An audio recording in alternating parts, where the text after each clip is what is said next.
Hey guys, I will show you how to fix this problem on Windows system.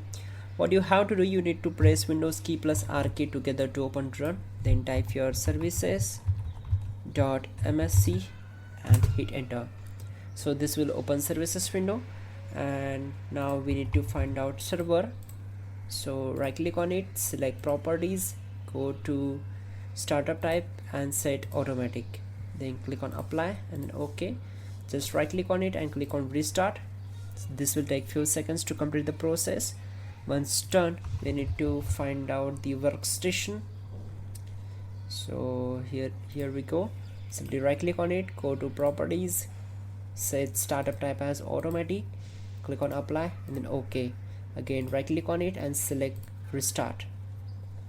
Once done, we will move to the next method. Just close this window. Now go to search bar, type here control panel, and from the search results click here to open it. Once we are here, we need to simply click on view by, select small icons and click on network and sharing center. Once we are here, we need to click on change advanced sharing settings. Then on this window we need to expand the private networks, and we need to enable the network discovery as well as file and printing sharing. Then just scroll down in the public network, we need to enable these network discovery option, and in the all networks we need to enable both these options, public folder sharing as well as password protect sharing.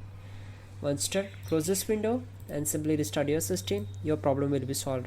You can also check out our description link to fix this issue quickly and effectively. That will be a better way to fix this issue. And yeah, don't forget to like the video. Please do subscribe the channel.